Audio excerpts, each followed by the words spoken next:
know, trends come and they go. I feel confident in saying most of us listening right now or participating in this conversation right now have lived through our fair share of cycles, right? Well, one small beauty detail that has served as a generational giveaway is swinging us back to the early 2000s.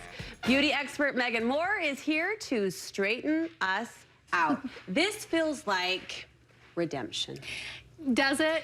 It kind of, because some of us, and you know, we're good enough friends, we can talk openly. I could never switch to the middle part. Yeah. And now the side part, you're saying, it's back, baby. It's come full circle. You made it all the way through that trend cycle. I survived. I held my ground. Yeah, and good for you. I love it.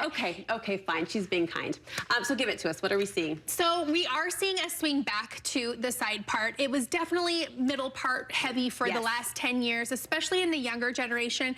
I think because the middle part leads very casual. It is not a buttoned up, it is not a very formal feeling. And so I think that's why the young people really took to that and maybe even bullied us into feeling. Totally. I mean, I was bullied into getting, you know, the center part was what was cool. See, here's the redemption. And here's the redemption. We're coming back around.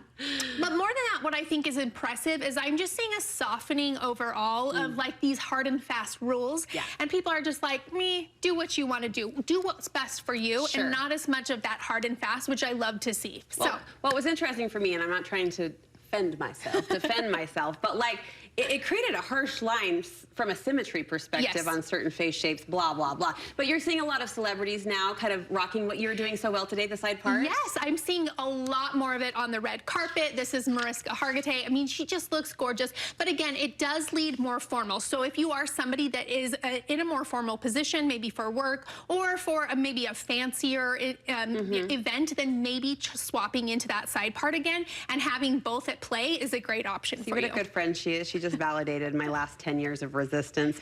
Like all good comebacks, this trend does have some updates. Yeah, it definitely has some updates, because I think when we think of early 2000s, I think of like the swoop, right? The side part and the swoop and that harshness of the hair laying down over the forehead. So in this new iteration, it's definitely lifted. It's lighter. It's got a lot more movement to it. You say the part isn't too deep? It's not too deep. If we go too deep, that can again feel very, very formal and maybe again a little bit more dated, almost vintage look if you go too deep. So just keep it right in the front 3 inches or so, and then let the rest fall organically. This update gave me a smile, and you sort of touched on this lift, volume. Yes. There's some oomph to this. There is. We want to see texture. We want to see lifted hair at the root. We don't want too much, again, that kind of swoop across the forehead. So play with the texture, let it be volumized, and make it look, again, that's going to make it feel a little more casual, not quite as formal. So you're going to get the best of both worlds when you kind of mix the two of that center part versus the side part. And speaking to that casual, you like a tuck with this? I like a tuck with it because I think it opens up the face, right? Because we can close off the face if the hair comes in front of the forehead. So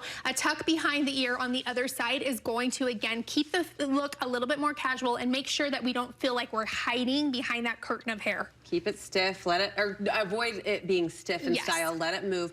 You say this tool can help us achieve the volume you were talking about. Yes, this is my favorite. It's the Volume Iron. I have used this for years. You can see this is my personal one. It's well loved, but it actually has a waffle texture in there. And so what you're gonna do is you're gonna use this to crimp at the roots only, and it's going to create a lot more density at the root. So underneath. Underneath. So it's not gonna be visible on the top, but what this does is it makes it so you have a lot more texture just at the root to give it that lift, but it's not so stiff that you can't put your hands through your hair and have that movement. Whereas if you use hairspray or back combing, it can feel too heavy and too like perfectly in place.